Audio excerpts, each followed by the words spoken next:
All right, members, we'll move to questions. The Executive Office.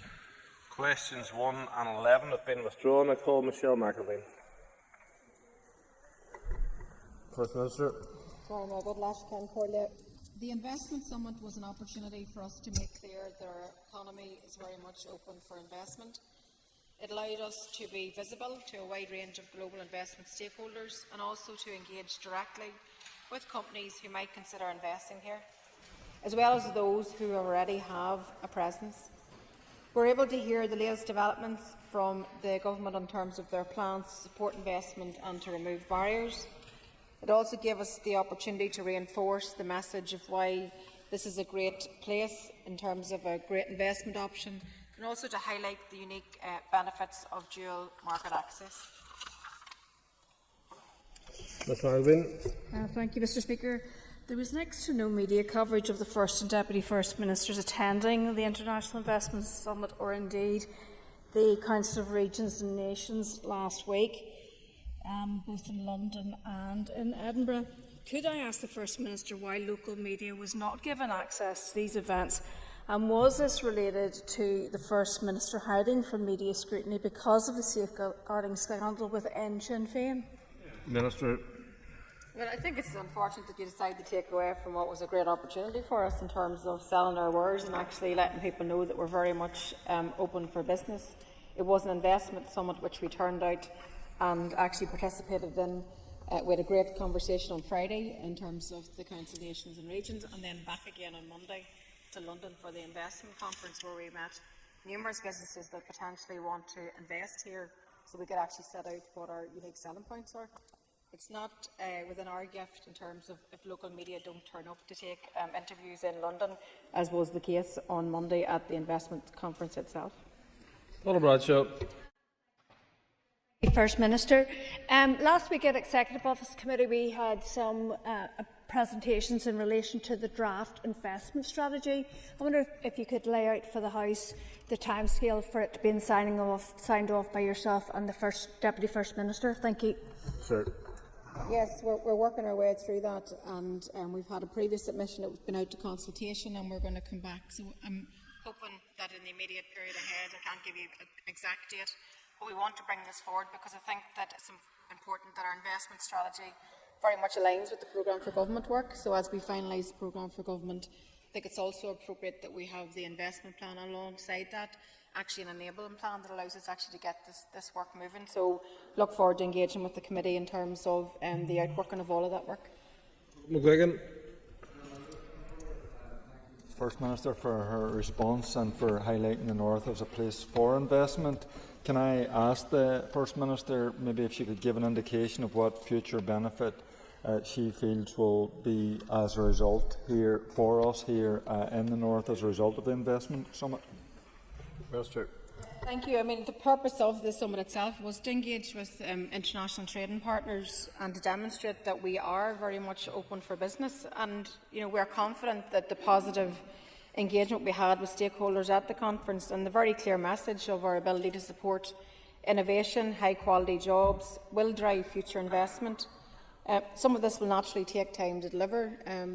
Unfortunately, you don't go to these investment conferences and have one engagement and that quickly translates into an investment plan. However, it is an important work as part of building up those networks, those contacts, and actually making sure that we're doing everything we can to attract investment and that we're getting on with our local delivery here also. We obviously recently have had the Department of the Economy recently published the Economic Regional Plan, and a key element of that is the establishment of the local economic partnerships, which will really focus on the areas that are important to each of the different areas across the different council areas. We've got the new 12 million skills fund which has been established. We're working to improve careers advice. We really have a very good news story to tell, and we certainly took the opportunity to make that very clear to all of those potential investors, because we have a lot to be optimistic about whenever it comes to investment opportunities. And as I said, our story and our selling points of being a strategic location, having dual market access, a youthful and growing population, a highly skilled, cost-effective workforce, These were all the types of points that we were making to these potential investors, and I look forward to actually having even more of those connections in the time ahead, because we were able to follow up already on some of the opportunities that were identified at the investment conference, not least whenever it comes to Studio Ulster and the opportunities that we're going to have for that for next year in terms of the big announcement. Diana Armstrong. Mr. Speaker, I'd like to ask the First Minister what additional plans the Executive Office have to promote Northern Ireland on the world stage and to help attract inward investment. Sure. Thank you. So I think this conference gave us an opportunity in which to set out our stall. I've mentioned there just some of the selling points that we have. Our strategic location, dual market access is a unique selling point now which will attract investors, and I think that whenever you look at some of the stats in terms of our own economic performance in the last year, manufacturing exports to the EU grew by 14%. That's in comparison to what happened in England and Wales and Scotland, so we actually have made some good progress there. Our sales to Britain have increased up by 17% in 2022. Cross-border trade has more than doubled over the last 5 years. So we need to do everything that we can to exploit our dual market access and make the case. So we will, as First and Deputy First Minister and executive colleagues and the Economy Minister across the board, will continue to replicate the message that we have, that we're open for business, that we have political stability, that we want you to come and invest here. And that will align with the work that's being done within the Minister of Economy's remit, but then also what the Deputy First Minister and I will do in terms of diplomacy, going out and making contact with these people and actually following through on the investment opportunities. But I think we have something to be very optimistic for in terms of growing the economy. Stuart McLaughlin.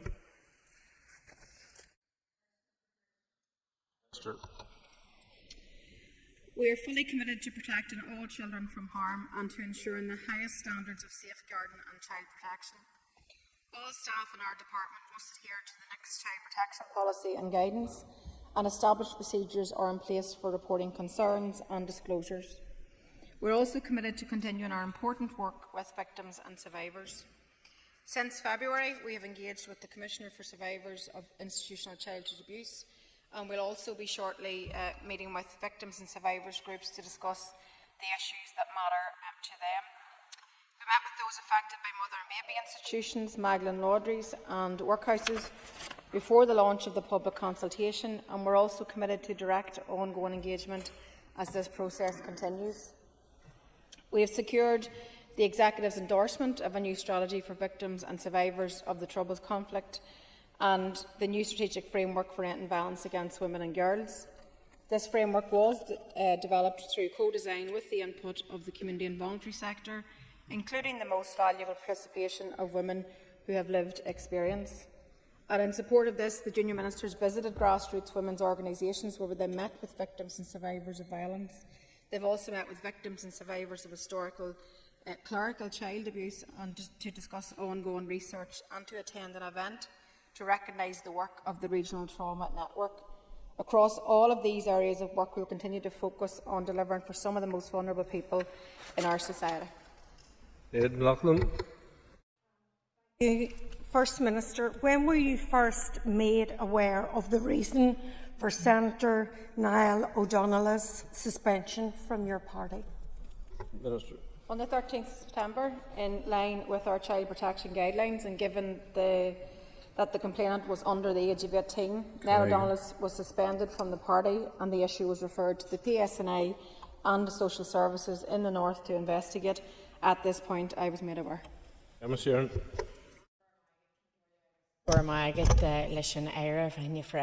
Thank you to the Minister for that answer. For your answers thus far. Following the further tragic news of yet more deaths of females in the North, and indeed I was on my feet earlier today in the Chamber to speak about that, can you outline your commitment to the End in Violence Against Women and Girls strategy that your department is leading?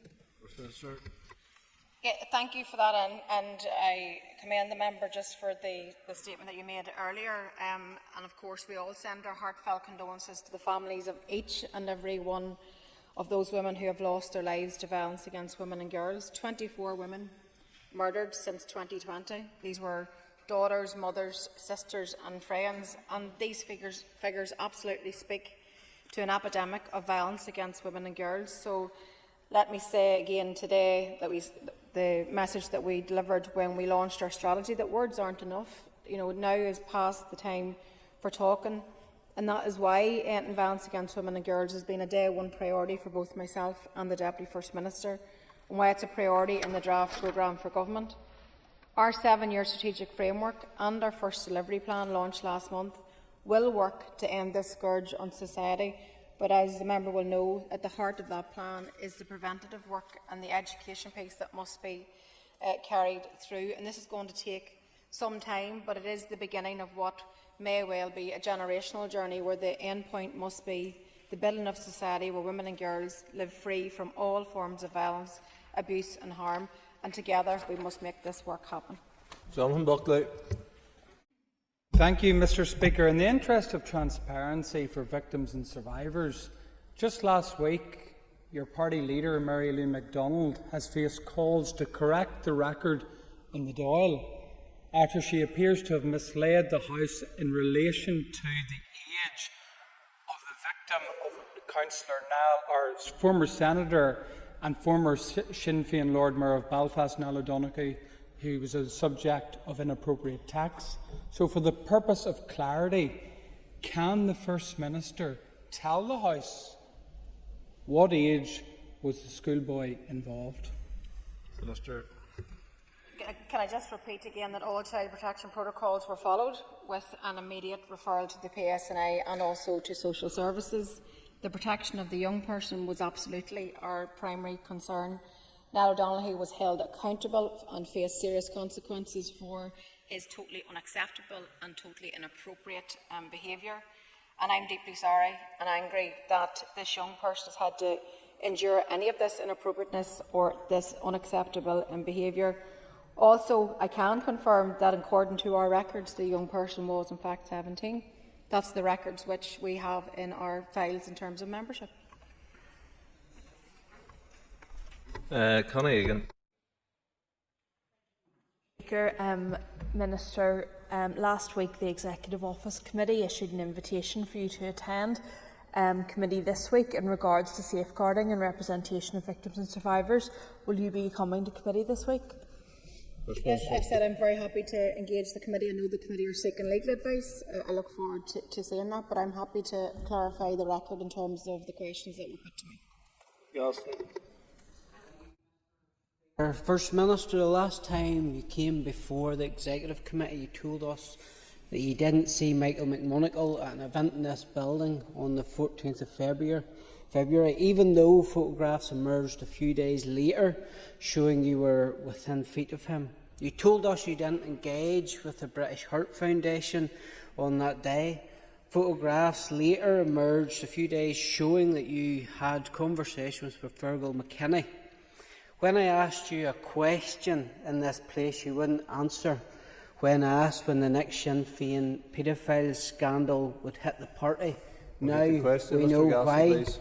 Isn't it the truth that given the remit of your office, you have lost all credibility?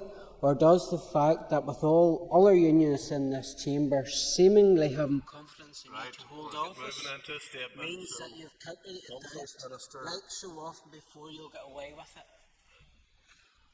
I'm always more than happy to answer questions that are genuinely about safeguarding, because it's so important that we get this right. I have clarified my position in relation to engaging with Fergal McKinney and the British Heart Foundation. The member knows that only too well, so you're just standing on your feet to make a party political statement today, as opposed to actually being genuine about trying to ask questions that are legitimate for me to answer, which I have, I think, endeavoured to try to do so in this House.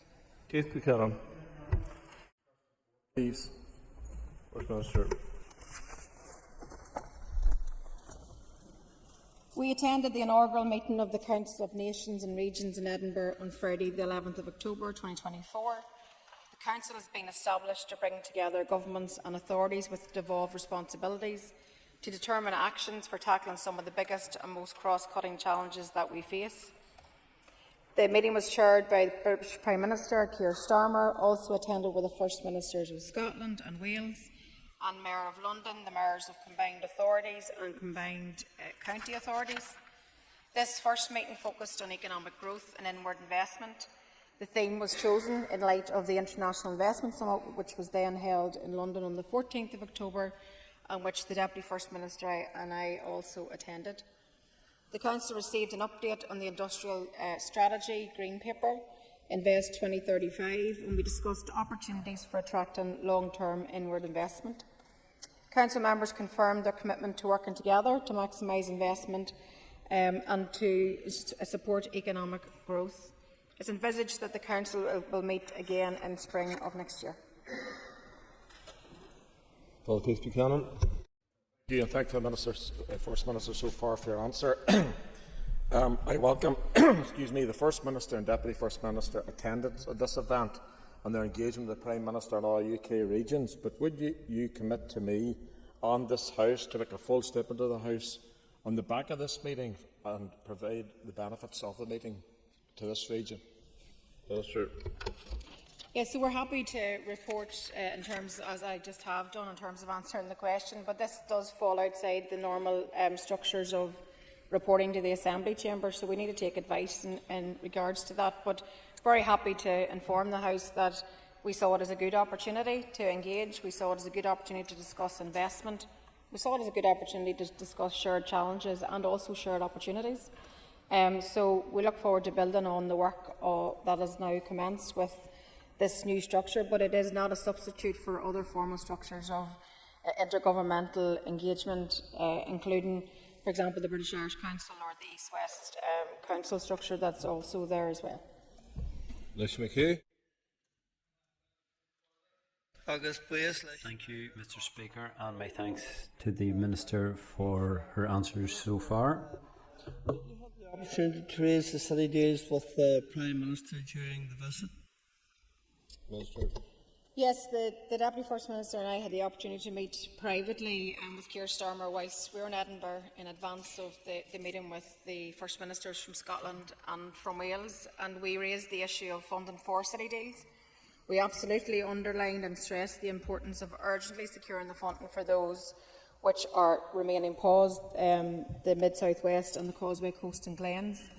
The British Government's refusal to honour their commitment to both the Mid-South West deal and the Causeway region deal is inexcusable. So we really wanted to underline the importance of how, if Keir Starmer is on his feet speaking about economic growth, then that needs to be felt across the board, and we can't have a disparity in terms of these deals. These are economic generators. These are crucially going to drive investment and really increase jobs and investment in areas. So this was certainly one of the areas which we raised, and the need for it to be the pause to be lifted, and for them to get on with actually putting this funding back in place. We're hopeful to have some indication in that regard on at the end of the month with the Chancellor's statement, and hopefully that will shed some more light on the pathway for these deals being unpaused. Philip Brett. 5, Mr. Speaker. Minister. With your permission, Mr. Speaker, Junior Minister Riley will answer this question.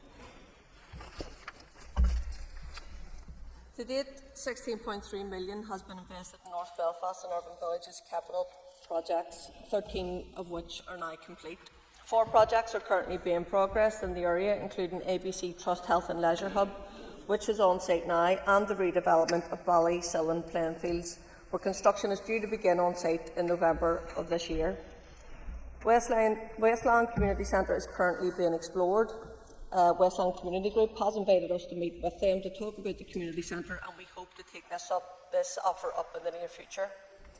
More than £2 million has been invested through revenue projects to improve good relations outcomes in the North Belfast Urban Villages area. The impact the Urban Villages programme has had in the North Belfast community is significant. Successful delivery of the remaining capital projects will increase access to shared space facilities and continue to promote integration across the area and beyond.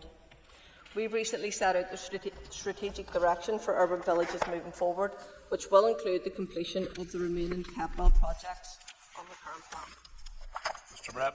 Thank you, Mr. Speaker, and can I thank the Junior Minister for her comprehensive update and agree with the Junior Minister that the impact that Urban Villages has had in North Belfast has been significant. Junior Minister, there are other parts of North Belfast that would hugely benefit from a future scheme. Can the Junior Minister update the House if the Office of the First and Deputy First Minister are scoping now the creation of a further programme for urban villages across Northern Ireland so we can ensure all communities have the right to benefit from this important work? Yes, well, just what I can say, and the member knows that Urban Villages wasn't by design, it wasn't supposed to be a long-term funder, but what we have to do is we have to learn from what has worked throughout the programme and how we can improve going forward. It has made a real impact in communities by improving good relations and support regeneration. I, alongside with Junior Minister Cameron, have visited numerous sites, met with organisations and witnessed the positive change that has been as a result of the programme, and work on the ground continues with those local communities, playing a vital role in shaping and benefit from the projects being delivered. And I look forward to working with officials and the Department, of course, going forward in the development of our urban villages going forward. And I thank the Junior Minister for her answer so far and note the hugely positive work that has come out of urban villages, particularly in my own constituency in Derry. I appreciate the Minister's already answered this in part, but could you specifically outline the next steps for the project and also what thought has been given to Urban Villages Phase 2? Minister. Yes, well, just by way of starting, since March, since coming into this position, I've had the great opportunity alongside other ministers to visit numerous sites throughout the entire north. We were in Derry, the Newgate Arts and Culture Centre in the Fountain area, Hosford Community Homes in East Belfast, and I just also wanted to commend the great work that's done by East Belfast Missions, the Community Garden and Family Shed, which is in South Belfast, and I know there's the project that is also going to be delivered in terms of the Lockhouse development. And just last week I attended another great event in the City Hall, which brought children together in terms of schools, which was a Buddy Up initiative celebration. And what that really showed is community good relations, not just benefiting for the schools, the teachers, but also for the kids themselves and the parents. But as you have already heard, the programme has clearly delivered a tangible benefit across participating communities. Successful delivery of the remaining capital projects will increase access to shared space facilities and continue to promote integration across the 5 urban villages areas and beyond.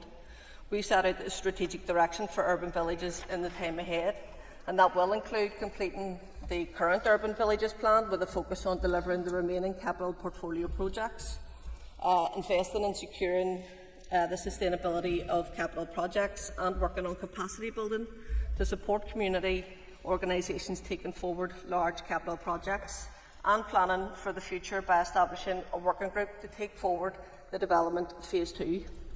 Ministers are currently reviewing the areas where urban villages Phase 2 can have the most impact in future, including more rural areas, and we will keep members informed as this process progresses. Mark Durgan.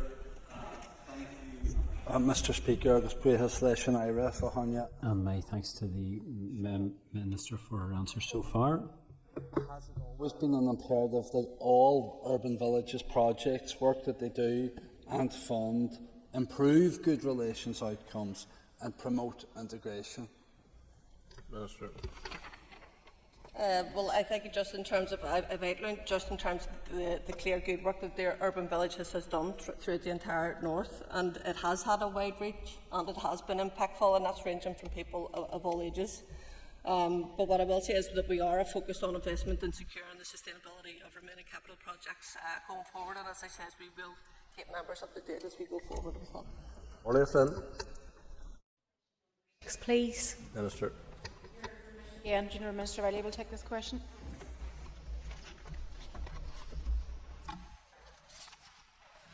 One of our key priorities, building a society where racial equality and diversity is supported, valued and respected, is a key priority for us, and work is continuing to deliver the commitments in the current racial equality strategy. Beyond 2025, it's important there is a clear mechanism and an overarching framework for achieving racial equality and eradicating racism in our society. On the 11th of September 2024, a workshop took place that I attended with the Racial Equality Subgroup and the Travellers in Rome with thematic groups. The purpose was to gather initial thoughts on the way forward. Feedback from this workshop, along with the input from key stakeholders, including the wider minority ethnic sector, will inform any future strategic approach. We all want to see the ending of racism and making this a fair and inclusive society where everyone is made to feel welcome and safe. Ms Flynn. Thank you, and I thank the Junior Minister for her response. If she could maybe provide us with an update on the Minority Ethnic Development Fund. Thank you. Minister. Yes, well, the Minority Ethnic Development Fund continues to be a key element of policy for racial equality and good race relations. It's intended to be aligned with and support our racial equality strategy 2015 to 2025, and it is a vehicle to deliver aspects of the vision and shared aims. In line with the review of the fund, a 3-year funding scheme is currently in place from April 22 to March 25, helping to provide successful groups with greater stability and enabling longer-term planning and support. There are 31 successful applications currently being supported through this fund, which is worth approximately $1.1 million per annum. We recognise the value the sector placed on the fund and how it can support organisations to provide critical services to minority ethnic communities here. Subject to budget, we will extend the fund for current recipients by 1 year during 25-26 to align with the new strategic approach, and officials are currently working through the procedures in order to implement this.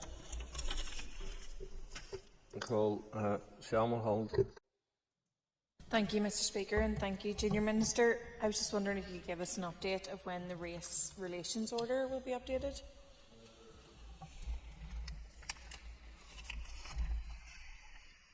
Yes, well, a consultation on a racial equality bill started in March 23 and formally closed in June 23. A report on the responses and feedback from the consultation was published in August 24. We do aim to bring updated race relations legislation before the Assembly through the legislative programme in 25-26 session. The report considers over 50 amendments, and it will inform the basis for any legislative changes, and it will move us a step closer to providing the best possible legal protection against racism and towards a more equal society. Colin McGrath. Would the Minister agree that a standalone hate crime bill would actually assist the racial equality strategy? Sure. Well, all forms of violence, hate and discrimination has to be tackled head-on and called out. There's absolutely no place for racism in our society. What we do need to do is we need to support inclusion. We must challenge and confront any form of prejudice and ensure values of respect and equality for all. Our collective goal is to build a society where every individual, regardless of their background or identity, can live free from fear, hate and intolerance. And we all should be working actively and together to make sure our communities are safe and are absolutely welcoming for everyone.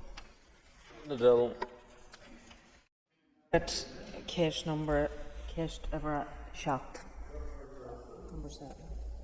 The public consultation on the proposals for a public inquiry and redress scheme closed on the 19th of September.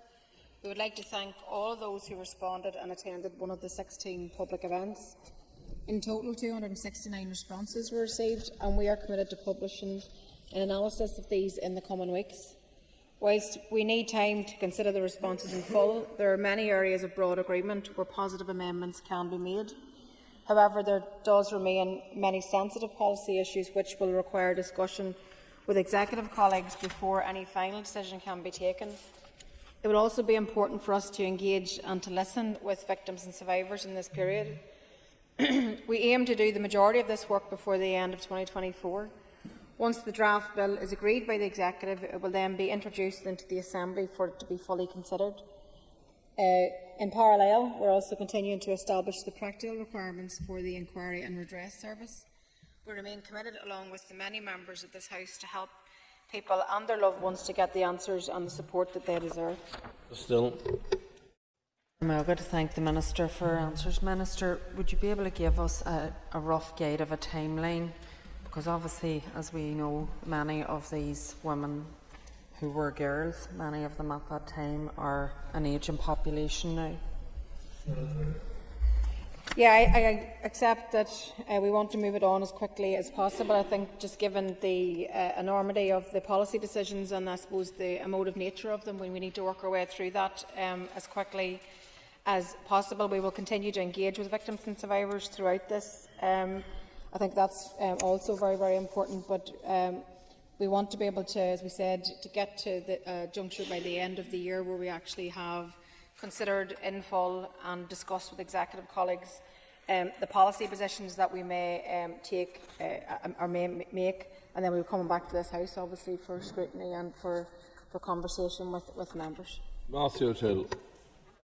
Speaker, First Minister, given this and other victims, survivors and abuse-related issues sit within the Executive Office, it underlines the importance of your credibility in relation to safeguarding and related matters. So further to Connie Egan's question earlier on, can I be clear that you are going to appear before the Executive Office Committee this Wednesday? Just to be absolutely clear on that point. Thank you. Yeah, I intend to go before the committee, but it's a matter of time and I need to work that out with the committee. They've invited me to come back this Wednesday, but I also am acutely aware that they've asked for legal advice, so let's get that. But I'm more than happy to answer questions to the committee. First Minister rightly said institutional abuse was a source of shame, and the inquiry focused on the need for truth, and she mentioned there about the fact of listening to victims and survivors. It's also a source of shame that last week in this House the First Minister refused to say that she believed Maria Cahill. So will she answer the question this week rather than dodge it? Does she believe Maria Cahill when it comes to abuse she endured? I believe I was asked this question in the committee and my answer was yes. It's no stepping away from that. I've answered this question before. I'm happy to do so again for yourself. Question number 8. First Minister. So establishing a Climate Commissioner here is a key requirement of the Climate Change Act 2022, which falls to this department. When established, it will be an important element of our support to transition to net zero. Prior to February 2024, officials took forward significant development on the work on the options for the Commissioner, including how they would complement existing advisory bodies, and began drafting the required regulations. Over recent weeks, the Deputy First Minister and I have agreed that the necessary procedures should now be undertaken to have these regulations laid and made in this Assembly as soon as possible. This will be an important first step in establishing the Commissioner. Our officials are now undertaking the work required to have the regulations laid and made. The Committee for the Executive Office will also consider them in due course. The appointment of the Climate Commissioner will follow once the Assembly procedures are completed and the regulations are in place. Although there is no date stated in the Act as to when a Climate Commissioner should be appointed, once the regulations have been approved, we will move as quickly as possible to see that appointment is swiftly made. Mr. Blair, a few seconds. Thank you. Can the First Minister give us any indication of why it's taken so long to appoint commissioners on a range of issues, from climate to victims to languages, given these were supposed to be done within 100 days of restoration? First Minister. I think perhaps there's a bit of confusion in terms of what was presented by officials in terms of the first 100 days and what they presented, but that wasn't actually a work programme set out by myself and the Deputy First Minister. Suffice to say, when the legislation was brought forward, the ministers weren't in place, so a lot of work was happening in the absence of ministers. It's important that we get this right, and that's why we have revised the timeline in terms of laying the regulations, but also the fact that it's complex and we need to make sure that we get it right. So we, as I said, as part of the Environmental Improvement Plan, we also restated our commitment to bringing this forward. Time's up. So we're moving at pace, hopefully by the end of the year. Topical questions. I call Justin McNulty. First Minister, there is public concern around your party's lack of openness and transparency when explaining the recent departure of senior figures within Sinn Féin. What reassurance can you give to the public, including survivors of abuse who have been triggered and re-traumatised by recent events, that you will be conducting a thorough review of Sinn Féin's safeguarding, whistleblower and child protection processes? First Minister. Yeah, as I said whenever I answered in this House, I mean, I want to be open and transparent and to answer the questions that are posed to me, and I've endeavoured to do so. And I think it's important that I repeat my assurances that safeguarding is of the utmost importance to me, and I said that in the Chamber over the last number of weeks, both as a mother, as a grandparent and as a Minister of Government, and I am absolutely committed to ensuring that we uphold the best possible standards that we can. I've set out what we will do internally in terms of, on a personal responsibility, in terms of our party. I said that very clearly. We're going to overhaul our own systems and structures, but I also would commend the public to judge me in terms of the actions which I take as First Minister in fulfilling all of my responsibilities in support of victims and survivors. Mr McNulty. Recognise that your credibility as Northern Leader of Sinn Féin overlaps with your credibility as First Minister for all. To help restore trust in your ability to hold the highest office in this Assembly, and in keeping with Nolan principles, would you consent to a Senior Council scoping exercise with a view to assessing the need for an independent inquiry on how Sinn Féin as a party has dealt with complaints of abuse by those in positions of power and trust? First Minister. There are mechanisms in place. This is one of them on which you can ask questions of me, and I think that I am being as open and transparent as I possibly can be. And we've asked and answered questions that have been posed by members both here and in the Assembly Committee, and likewise in the Dáil.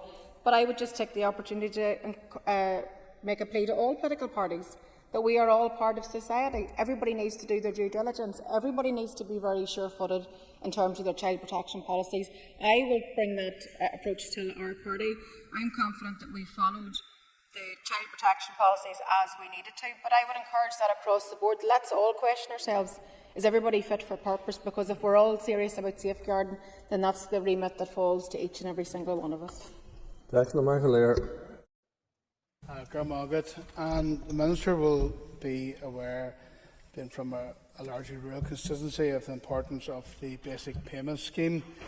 The Minister appreciates that, and she'll also understand that there's no certainty beyond next year, so this is under control of the British Government. Does the Minister appreciate that any cut to the basic payment scheme could have a detrimental impact on our agriculture community, particularly small farms?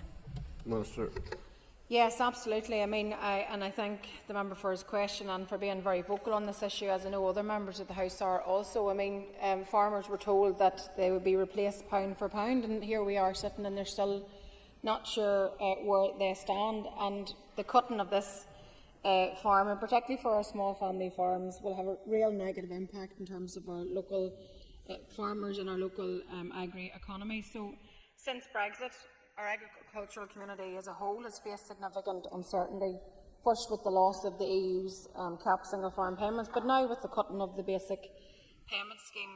And this scheme is a lifeline for farmers, and it must be protected, and I can assure the member that we have raised this at British Government level and will continue to do so.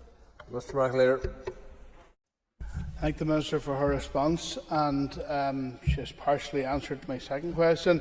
Will the Minister and indeed the Executive recommit to continue to press the British Government for fair funding for the Executive and for them to put in place guaranteed long-term funding for our farming community? Yeah, since the Executive was restored, as I said, I and other ministers of the Executive have certainly used every opportunity to urge the British Government to fairly fund the Executive as a whole here, so that we can in turn support our local economy and our local public services. But we know that we've been dealing with post or prior to the election. We know 14 years of cuts and chaos under the Tories has put immense pressure. Combine that with Brexit, it's put immense pressure on farmers and rural communities, and without that investment, the very survival of our rural economies and livelihoods will certainly be at risk. This payment to farmers is in the direct control of the British Government, and we will continue, as I said, to make every opportunity to press for fair farming and to ensure that it is put in place immediately. It actually, as a matter of fact, is something that we raised with Keir Starmer when we met him on Friday of last week. Another week, another safeguarding scandal, and yet another attempt to provide the public with half-truths. Your party president claimed the schoolboy subject to inappropriate contact was 17. He was not. Your party tried to claim that he was happy with how your party handled this incident. He was not. The First Minister has confirmed for the first time that she became aware in September of Mr O'Donoghue's actions. Why, First Minister, did you allow him to stay in office for another 3 months despite knowing his actions? Minister. I mean, there's a danger of just repeating and repeating. We have answered this question very clearly. All child protection protocols were followed. All child protection protocols were followed with the immediate referral to the PSNI and the social services. The protection of the young person was our primary concern and always would be. He was held accountable and he faced serious consequences, and rightly so, for his inappropriate and unacceptable behaviour. And as I said earlier, I'm deeply sorry that young person went through the experience that they did. It is totally unacceptable by anybody's standards. And I'm also, as we said in relation at the weekend, in terms of the young fella himself, Mary Lou McDonald clearly stated on the public record that any commentary that she made was never designed to cause any additional distress to the young person, and that remains our position. It's so important that people don't play games with people's lives here. This is so delicate in terms of the young individual himself. So I think that it's important that I'm open and transparent, as we have endeavoured to be so. But I think that it's important that people please don't play games with people's lives whenever you're coming to talk about this subject. Mr Brett. First Minister, I'm going to try that again because transparency is very important. So I'm going to ask you again, why did you, as Deputy Leader of Sinn Féin and First Minister Designate, allow Niall O'Donoghue to remain as one of the most senior members of Sinn Féin, leader of your party in the Seanad, in office for 3 months, First Minister, despite you knowing that he had inappropriately contacted a schoolboy? Again, we're on public record of having said that the party received the legal advice that naming the individual would not have been appropriate given that there was no criminal charges brought against him. However, we also did say it very clearly that he was dealing with a severe mental health crisis and deemed to be medically unfit by his doctor. So therefore, there were concerns about the individual's mental health, and I think again we have said that very clearly on a number of occasions now. Paul Crawford. Speaker, can I ask the First Minister if she could update the House on any strategies or legislation that are currently not progressing through the Executive Office due to any ongoing disagreements between the First Minister and the Deputy First Minister? First Minister. Well, I can assure you, the member, that there will be plenty of disagreements between myself and the Deputy First Minister. That's cutting thrust of politics. There may be different policy emphasis at different times, but we're working our way through those issues. There are times whenever we have differences of approach, but that's the nature of the jointry of the office, that we try to find a way to work our way through that. So I believe that we have, where we've come up against any difficulties, we've been able to manage our way through those. I've no doubt that we will have many a challenge in the time ahead, but we'll continue to work our way through it. Mr Crawford. Thank you, Mr Speaker, and I thank the First Minister for her answer. Can I ask, what assurances can the First Minister give us as members and also the general public that the Executive Office will provide a strong strategic agenda between now and the end of this mandate? Minister. I think that we've already demonstrated that that's what we're absolutely committed to doing. Whenever you look at what we've been able to bring forward, our draft programme for government's out for consultation. We've had the first year legislative programme, we've made advances in childcare, we've made advances across a whole raft of areas which I think we can all collectively be proud that we're making progress on. But of course there's a large volume of work to get through, but it's important that we get the right strategies and policies in place. It's important that we demonstrate to the public the value of local institutions delivering for them. And I have no doubt that that's the resolve of both myself and the Deputy First Minister in the Executive Office, and we'll always come here to this House and talk to members about all the different areas that we cover. Hi, Harvey. And thank you, Mr. Speaker. The First Minister will be aware of plans to charge VAT on private schools and how this will inadvertently affect small independent schools across Northern Ireland, such as Harmony, for example, in Ballynahinch. Will the Minister support the Education Minister's stance on this and write to the Labour Government and seek to ensure that low-income families who see benefit in faith-based education do not fall foul to this tax policy in Northern Ireland? First Minister. Well, this is very much a policy responsibility that's under the Department of Education, so that he'd be best placed in which to answer that question. It's not something that I believe that he has asked for support on, but I would have to double-check that to be sure. But obviously a policy responsibility in this regard would fall very much to the Education Minister. Mr. Harvey. And thank you for your response, First Minister. Just will you commit to engaging with Treasury for Northern Ireland's exemption from this policy if it is suitable? Thank you.